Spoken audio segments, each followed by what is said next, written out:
अस्सलाम वालेकुम dear student. आज का जो वीडियो लेक्चर है हमारा वो है स्टमक, मैदा, स्टमक। ये आप लोग व्हाइट बोर्ड पर देख सकते हैं स्टमक। आज के लेक्चर में जस्ट हम स्टमक का स्ट्रक्चर इंशाल्लाह एक्सप्लेन करेंगे और फिर इसके बाद जो हमारा नेक्स्ट लेक्चर होगा उसमें हम इंशाल्लाह स्टमक के अंदर मौजूद जितने भी इंपॉर्टेंट फंक्शनल सेल्स होते हैं उनके फंक्शन के बारे में हम डिटेल से इंशाल्लाह पढ़ेंगे और सीखेंगे भी। ठीक है। अच्छा, जो मैदा है ना, ये एक होलो जे शेप मस्कुलर ऑर्गन है। होलो इसलिए है क्योंकि आपके मैदे के अंदर खास स्पेस है, जिस स्पेस के अंदर खुराक एंटर हो जाता है और इसका शेप आप देखिए बिल्कुल जे शेप है और इसके अंदर बड़े पावरफुल मसल्स होते हैं, तभी हम इसको मस्कुलर ऑर्गन का नाम भी हम देते हैं। So it is hollow J shape muscular organ and my dear student, इसका अगर आप लोग लोकेशन देखें, so it is located in the left side of upper abdomen just below the diaphragm. ये जो आप लोगों के पेट का जो ऊपर वाला हिस्सा है जिसको हम अपर एब्डोमेन कहते हैं, तो आपका जो अपर एब्डोमेन का जो लेफ्ट वाला साइड है, तो अपर एब्डोमेन रीजन में लेफ्ट साइड पर आप लोगों का मैदा है। और आप लोगों का ये जो मैदा है ना, देखिए जहां पर मैंने हाथ रखा है, ये लेफ्ट एब्डोमेन में, सॉरी ये लेफ्ट अपर एब्डोमिनल रीजन है और ये जिस रीजन पर आप लोगों का मैदा है ना, ये एक डायफ्राम मसल है जिसके नीचे आप लोगों का मैदा मौजूद है। डायफ्राम मसल ये एक ऐसा मसल है जो आपका चेस्ट कैविटी और एब्डोमिनल कैविटी को एक दूसरे से सेपरेट करती है। तो आप लोगों का स्टमक, आप लोगों का मैदा अपर एब्डोमिनल रीजन में लेफ्ट साइड पर डायफ्राम मसल के नीचे मौजूद होता है। अंडरस्टैंड जी? अच्छा, यूं भी अगर आप लोग बोले कि आप लोगों का मैदा एसोफेगस नाली और स्मॉल इंटेस्टाइन के दरमियान है, तो स्टमक एसोफेगस और स्मॉल इंटेस्टाइन को आपस में कनेक्ट करती है, क्योंकि आपका मैदा एसोफेगस से फूड लेकर डाइजेस्ट करके स्मॉल इंटेस्टाइन के हवाले कर देती है। सो देखिए, it connect oesophagus and small intestine. तो ये जो आप लोग ऊपर की साइड पे ये जो आप लोग फूड पाइप आप लोगों को नजर आ रही है ना, this food pipe is called oesophagus. तो food enter the stomach from the oesophagus. जब भी आप लोगों के मैदे के अंदर जो फूड की एंट्री होती है, तो ये एक फूड पाइप से होती है। जिस फूड पाइप से खुराक मैदे में एंटर होता है, इस पाइप को हम नाम देते हैं एसोफेगस और इस ऑर्गन को हम नाम देंगे मैदा। So food enter the stomach from the oesophagus through the lower oesophageal sphincter.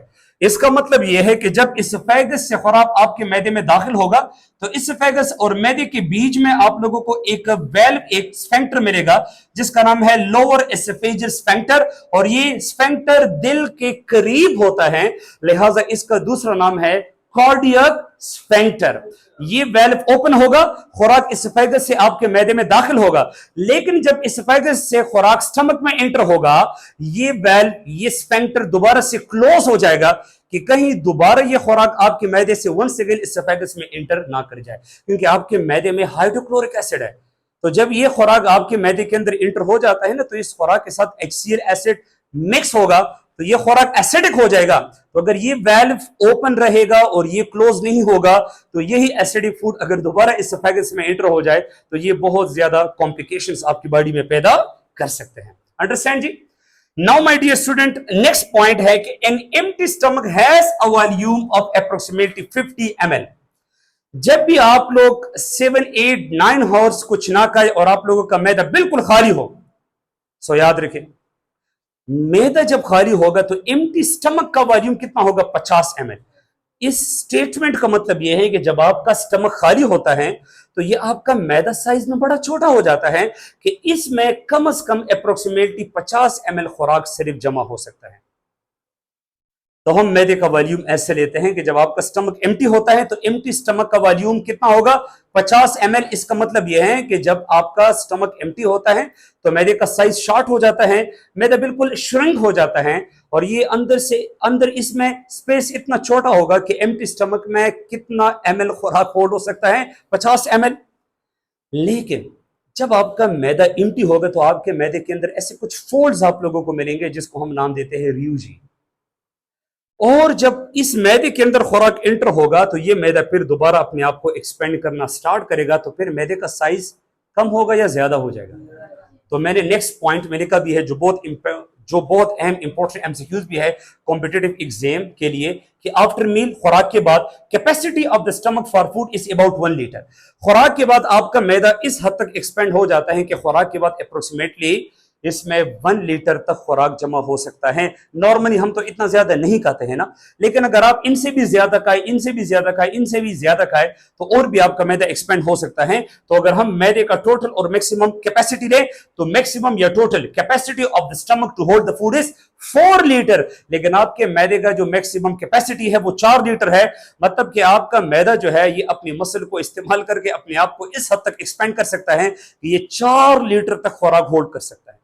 लेकिन इसी सूरत में आप लोगों को उल्टिया, मुख्तलिफ किस्म के आप लोगों का दिल जो है ना खराब होगा, नाजिया, आप लोगों को मुख्तलिफ किस्म के नेगेटिव फीलिंग्स होंगे वगैरह वगैरह। लिहाजा अच्छा खाए और सेहतमंद रहिए। अच्छा, ये जो मैंने कुछ टाइम पहले आप लोगों को बोला कि जब आपका मैदा खाली होता है तो आपकी एम्प्टी स्टमक में कुछ ऐसे फोल्ड्स होते हैं, ऐसे रिंकल्स होते हैं, इसी फोल्ड को हम नाम देते हैं रियूजी। लेकिन जब ये मैदा एक्सपैंड होगा तो ये फोल्ड्स ऑटोमेटिकली रिमूव हो जाएंगे, खत्म हो जाएंगे। अंडरस्टैंड जी? अभी ऊपर आप लोग देखिए, यहां पर मैंने मैदे के कुछ खास खास फंक्शंस लिखे हैं। मैदे के फंक्शन में जो फर्स्ट नंबर फंक्शन है वो है फिजिकल डाइजेशन। फिजिकल डाइजेशन सिर्फ माउथ में नहीं होता जिसमें आप लोग टीथ की मदद से खुराक को फिजिकली ग्रेंड करते हैं, मेस्टिकेट करते हैं। आपके मैदे में एक एक्शन होता है जिसको चर्निंग एक्शन का नाम हम देते हैं। चर्निंग एक्शन की मदद से आपके मैदे में खुराक फिजिकली डाइजेस्ट हो सकता है। चर्निंग एक्शन क्या होता है? जब भी खुराक आपके मैदे में दाखिल होगा तो आपके मैदे में स्मूथ मसल्स होते हैं, स्मूथ मसल की मदद से आपका मैदा हरकत में आ जाता है। तो जब आपका मैदा कॉन्ट्रैक्ट होता है, हरकत करता है, तो आपके मैदे के अंदर खुराक और गैस्ट्रिक जूस आपस में मिक्स हो जाता है। क्या हो जाता है? मिक्स हो जाता है। तो इसी मिक्सिंग ऑफ फूड के दौरान आपके मैदे के अंदर जो खुराक के पार्टिकल्स है वो मजीद छोटे छोटे पीसेस में टूट जाते हैं। तो जब आप फिजिकल ऑर्गन या फिजिकल एक्शन की मदद से खुराक को मजीद छोटे छोटे पीसेस में तोड़ते हैं, this kind of digestion is chemical और physical digestion. Physical digestion, understand? Secondly, chemical digestion, जिसमें आप लोगों के मैदे के अंदर खुराक मुख्तलिफ किस्म के एंजाइम की मदद से डाइजेस्ट होता है। क्योंकि आपके मैदे के अंदर जब खुराक पहुंचता है ना तो आपका मैदा खुराक के ऊपर एक जूस छोड़ता है जिसको गैस्ट्रिक जूस कहते हैं, और इसी गैस्ट्रिक जूस में हाइड्रोक्लोरिक एसिड और एंजाइम होते हैं। और ये HCl जो गैस्ट्रिक जूस के अंदर होता है इसका बहुत फंक्शन होते हैं, लेकिन एक फंक्शन इसका ये भी है कि ये आपके कुछ एंजाइम को एक्टिवेट करते हैं। जैसे कि आपके मैदे के अंदर एक इनएक्टिव एंजाइम होता है पेप्सिनोजन, तो हाइड्रोक्लोरिक एसिड पेप्सिनोजन एंजाइम को एक्टिवेट करके एक्टिव फॉर्म पेप्सिन में कन्वर्ट करता है। इसी पेप्सिन एंजाइम की मदद से आपके मैदे के अंदर प्रोटीन मॉलिक्यूल की डाइजेशन होती है। तो अगर खुराक के अंदर मौजूद मॉलिक्यूल की ब्रेकडाउन, तोड़-फोड़ एंजाइमेटिक एक्टिविटी या एंजाइम की मदद से हो जाए, this is called chemical digestion. Understand जी? इसके बाद टेम्पररी स्टोरेज ऑफ फूड। आपका मैदा जो है ये टेम्पररी टाइम के लिए, कुछ घंटों के लिए खुराक को अपने अंदर स्टोर रखता है। उसका वजह यह है कि मैदे के अंदर तो नीचे स्मॉल इंटेस्टाइन है ना, तो जब खुराक मैदे के अंदर इंटर हो जाए तो नीचे आपका स्मॉल इंटेस्टाइन भी तो होता है। तो स्टमक स्मॉल इंटेस्टाइन को बोलता है कि ओ स्मॉल इंटेस्टाइन, मेरे अंदर इतना ज्यादा खुराक डाइजेस्ट नहीं होता। और ये हकीकत है, ये रियलिटी है कि आपके मैदे के अंदर ए पोर्शन ऑफ फूड डाइजेस्ट होता है, मैक्सिमम खुराक हजम होगा नीचे स्मॉल इंटेस्टाइन में।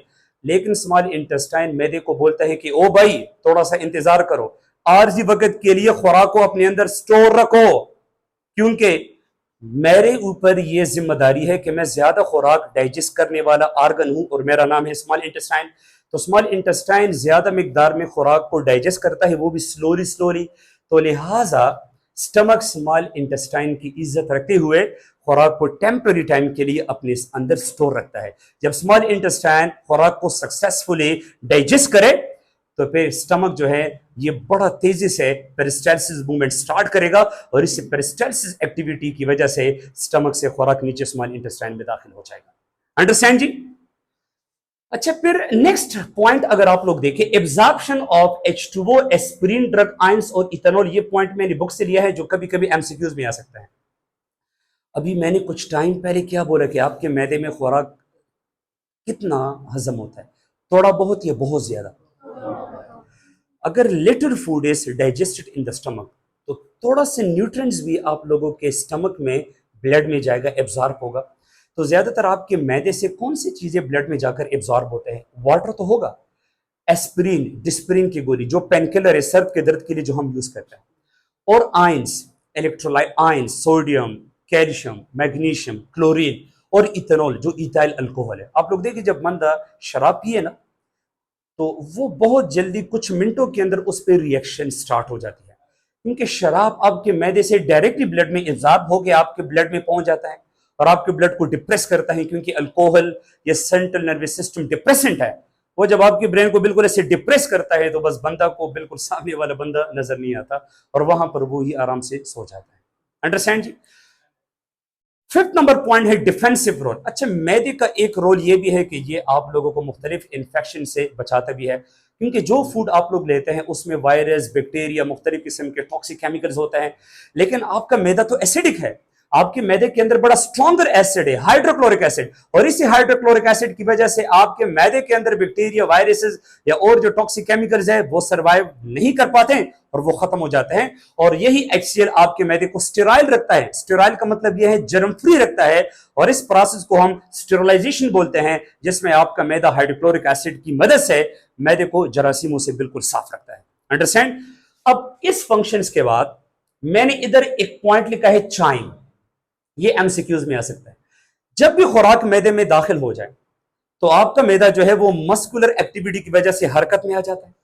तो आपका मैदा जो है ये तो फूड मिक्सर है, ये जब हरकत करेगा तो इस हरकत करने की वजह से आपके मैदे के अंदर खुराक और गैस्ट्रिक जूस आपस में मिक्स हो जाता है। तो मिक्सिंग के बाद एक थिक लिक्विड बनेगा, एक थिक सा लिक्विड बनेगा।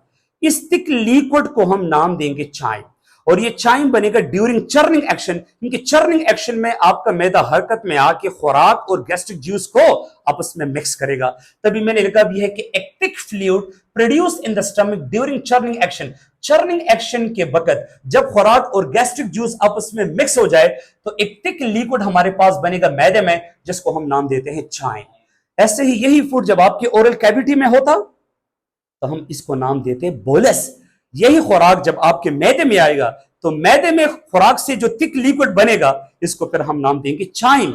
ये छोटे मोटे पॉइंट है लेकिन एमसीक्यू में आ सकते हैं। अभी हम मैदे के स्ट्रक्चर को अंडरस्टैंड करने की कोशिश करते हैं, लेकिन पहले एक पॉइंट जहन में याद रखिए कि आपके मैदे के साथ दो किस्म के स्फेंक्टर एसोसिएटेड है।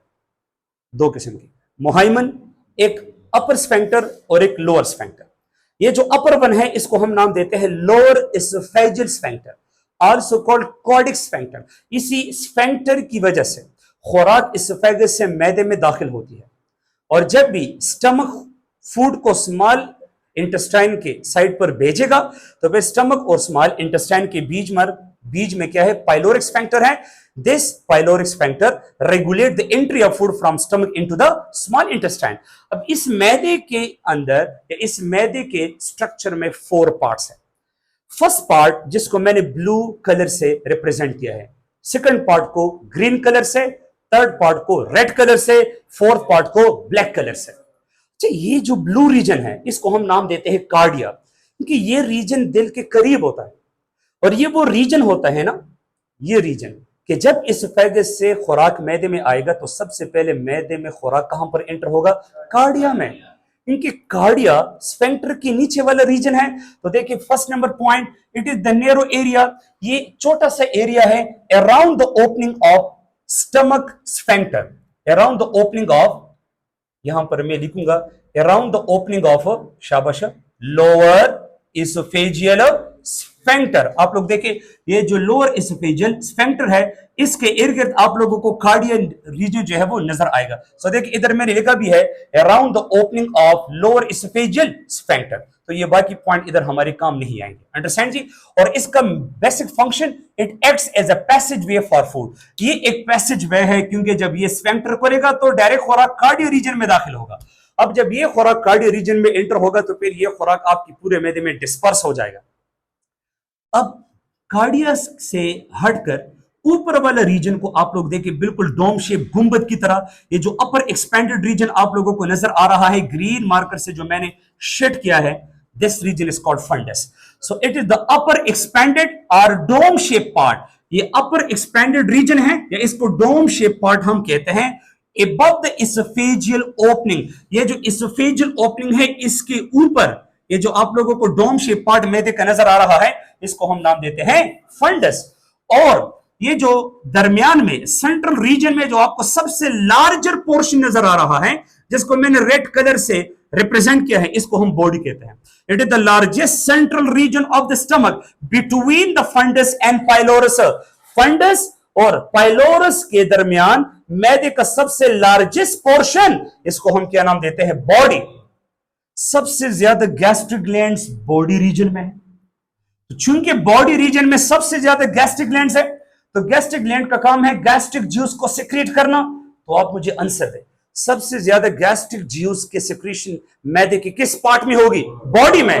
तो बॉडी में अगर सबसे ज्यादा गैस्ट्रिक जूस की सिक्रीशन होगी, तो जितनी ज्यादा गैस्ट्रिक जूस की सिक्रीशन बॉडी में होगी, तो उतने ज्यादा एंजाइम इधर बॉडी में पड़े होंगे। तो सबसे ज्यादा मैक्सिमम डाइजेशन ऑफ फूड वो कहां पर होगा? वो बॉडी में होगा। इट मीन कि फंक्शनली बॉडी मैदे का बहुत इंपॉर्टेंट पार्ट है। लेकिन अगर आप लोग देखें लास्ट पार्ट, जो ही जहां पर मैदा खत्म होता है ना, तो आप लोगों को एक नैरो रीजन मिलेगा। This end region of stomach is called pylorus, और ये सबसे नीचे होता है। This is the lower region of the stomach. लेकिन पाइलोरस रीजन को मैंने फर्दर 2 पॉइंट्स में या 2 डिफरेंट रीजन्स में डिफरेंशिएट किया है। ये वाला रीजन जो बॉडी के साथ डायरेक्ट अटैच है या बॉडी के नजदीक है, ये थोड़ा सा वाइडर है। लेकिन ये जो लास्ट में आप लोग देखें, जो बॉडी से दूर है लेकिन स्मॉल इंटेस्टाइन के नजदीक है, इसको हम नाम देते हैं पाइलोरिक केनाल, और इसको हम नाम देते हैं पाइलोरिक एंट्रम। दोनों में क्या फर्क है शाबाश? पाइलोरिक एंट्रम ये जरा वाइडर है, पाइलोरिक केनाल ये नैरोर है। Pyloric antrum which is near to the body, pyloric canal which is near to the duodenum part of the small intestine, क्योंकि duodenum small intestine का पहला पार्ट है। और जहां पे पाइलोरिक केनाल खत्म होगा, उधर भी एक स्फेंक्टर है जिसको नाम दिया जाएगा पाइलोरिक स्फेंक्टर, क्योंकि इस स्फेंक्टर के ओपन होने की वजह से मैदे से खुराक नीचे स्मॉल इंटेस्टाइन में एंटर हो जाएगा। तो देखिए इधर मैंने लिखा भी है, wider part of pylorus is called pyloric antrum and the narrower part of pylorus is called pyloric canal. Understand जी? अब ये एक एमसीक्यूज आंसर शाबाश आप लोग दे दे मुझे, क्योंकि अभी मैंने पॉइंट में कम से कम कई मरतबा इसका मैंने जिक्र भी किया। Food from the stomach enter the small intestine through a sphincter called डेशर, पाइलोरिक स्फेंक्टर शाबाश। तो इसमें कौन सा आंसर आएगा? पाइलोरिक स्फेंक्टर शाबाश। पी मीन पाइलोरिक और मैं लिख देता हूं स्फेंक्टर। ओके बेटा, अब इधर आ जाइए शाबाश, ये इंतहाई इंपॉर्टेंट है। आकाश सर ये वाला एरिया थोड़ा सा जूम करे ताकि बच्चों को क्लियर नजर आ जाए। दिलावर साहब, ये जो मैदा है ना, अब हम मैदे के वाल को थोड़ा सा डिस्कस करने की कोशिश करते हैं। देखिए ये मैदा है और ये मैदे का बॉल है। देखिए this is called stomach wall, क्योंकि बीच में ये मैदा सारा का सारा होलो है, ये इसका बॉल है, दीवार है। अंडरस्टैंड? जैसे कि ये रूम है, तो देखिए रूम अंदर से होलो है, लेकिन ये इसकी क्या है? दीवार, वाल है ना। अब ये जो मैदे का वाल है, तो मैदे के वाल में आपको 4 लेयर्स मिलेंगे, 4 लेयर्स। अगर इस 4 लेयर्स को हम नाम दें बाहर से अंदर, आउटर टू इनर, तो देखिए एक लेयर ये है ब्लू, सबसे बाहर, फिर इसके नीचे ब्लैक लेयर है, फिर इसके नीचे ये ग्रीन वाला लेयर मौजूद है, और सबसे इनर मोस्ट लेयर कौन सा है? ये रेड वाला। सबसे जो आउटर मोस्ट लेयर है, इसका नाम क्या है? Serosa. Excuse me, not samosa, serosa. इसके नीचे फिर क्या है? ये second black layer, muscularis layer. फिर इसके बाद थर्ड लेयर, शाबाश, थर्ड लेयर सब म्यूकोजा, और सबसे इनर मोस्ट लेयर म्यूकोजा। अब हम स्टमक के वाल में चारों लेयर को थोड़ा सा कंपेयर करते हैं और जल्दी जल्दी सेपरेटली इनके फंक्शन को अंडरस्टैंड करने की कोशिश करते हैं। सबसे बाहर वाला लेयर कौन सा है? Serosa. Serosa is the outer most protective layer. अगर ये सबसे बाहर है, तो इसका काम है अंदर सारे के सारे लेयर को प्रोटेक्शन देना, सपोर्ट देना। और याद रखिए सेरोसा के अंदर 2 किस्म के लेयर्स है, इसमें 2 किस्म के सेल्स या 2 किस्म के टिश्यूज पाए जाते हैं। इसमें एक है कनेक्टिव टिश्यू लेयर और इसमें है स्क्वैमस एपिथेलियल सेल का लेयर।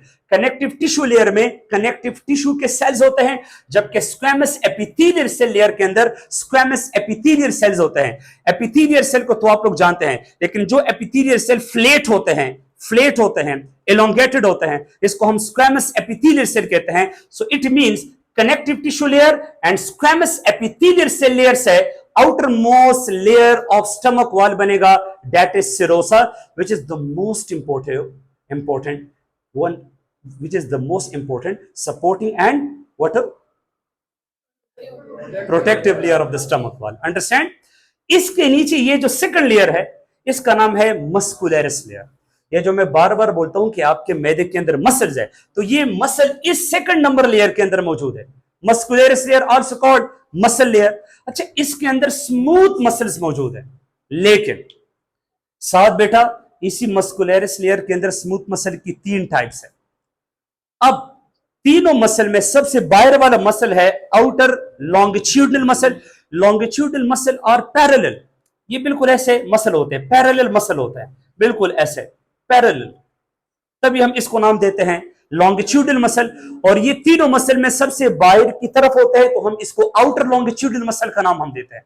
दरमियान में फिर middle circular layer, circular mean ये ऐसे सर्कुलर राउंड होते हैं, और इनर फिर सबसे अंदर वाली साइड पर होते हैं ऑब्लिक लेयर। कभी आप लोगों ने स्लांटिंग लेयर का नाम सुना है? स्लांटिंग लेयर हम इसको बोलते हैं, देखिए या तो ऐसे लाइन या तो ऐसे लाइन।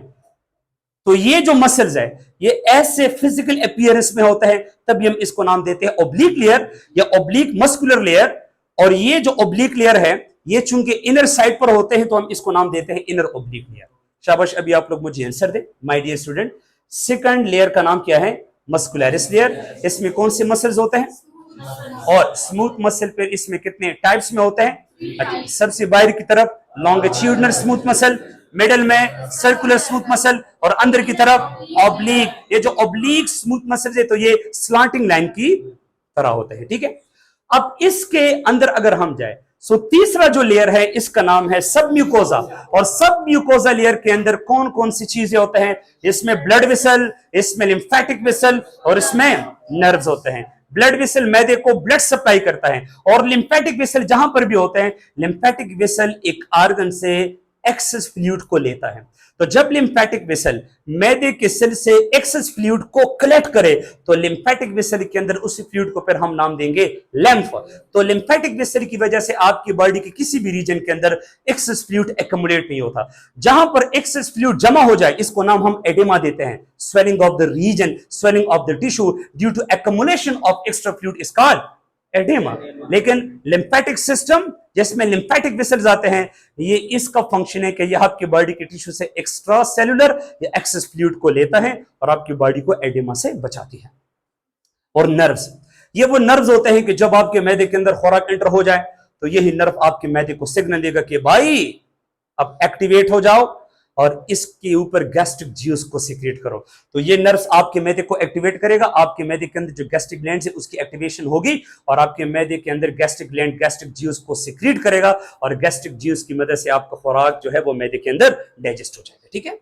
सबसे इनर मोस्ट लेयर जहां पर मैंने मार्कर रखा है, इसको नाम देते हैं म्यूकोजा। ये इनर मोस्ट लेयर है, और इसी म्यूकोजा के अंदर मिलियन ऑफ गैस्ट्रिक ग्लैंड्स मौजूद होते हैं। ये वो गैस्ट्रिक ग्लैंड्स होते हैं जो गैस्ट्रिक जूस को सीक्रेट करता है। मिसाल के तौर पे अगर इधर आप लोग देखें माय डियर स्टूडेंट, ये जो इनर मोस्ट आप लोगों को रेड लाइन नजर आ रहा है ना, ये म्यूकोजा लेयर को रिप्रेजेंट करता है। और ये जो आप लोगों को ब्लैक किस्म के होलो ट्यूब जो आप लोग देख रहे हैं, ये गैस्ट्रिक ग्लैंड को रिप्रेजेंट करते हैं जो म्यूकोसा लेयर के अंदर मौजूद होता है। और ये जो गैस्ट्रिक ग्लैंड है, इसके टॉप पे आप लोगों को एक ओपनिंग नजर आएगा, एक ओपनिंग नजर आएगा। इस opening of the gastric gland को हम नाम देते हैं गैस्ट्रिक पिट्स, क्योंकि जब गैस्ट्रिक ग्लैंड मैदे के अंदर गैस्ट्रिक जूस को सिक्रीट करेगा, तो गैस्ट्रिक ग्लैंड इसी पिट, इसी ओपनिंग के जरिए से गैस्ट्रिक जूस को मैदे के होलो स्पेस में सिक्रीट करेगा। तो इस गैस्ट्रिक पिट के जरिए से गैस्ट्रिक ग्लैंड से गैस्ट्रिक जूस आपके मैदे में सिक्रीट होता है, और इसी गैस्ट्रिक जूस की मदद से आपके मैदे में सक्सेसफुली खुराक डाइजेस्ट हो जाता है। कीप होप कि आप लोगों ने पार्ट 1 अंडरस्टैंड किया होगा। अब नेक्स्ट वीडियो लेक्चर में इंशाल्लाह हम गैस्ट्रिक ग्लैंड के अंदर मौजूद कुछ इंपॉर्टेंट फंक्शनल सेल, जैसे कि parietal cell, mucus cell, enzymatic cell, D cell, G cell, बहुत इंपॉर्टेंट सेल्स होते हैं। सारे के सारे functional cells of the gastric gland को हम अंडरस्टैंड करेंगे मैदे के एपिसोड नंबर 2 में। अस्सलाम वालेकुम।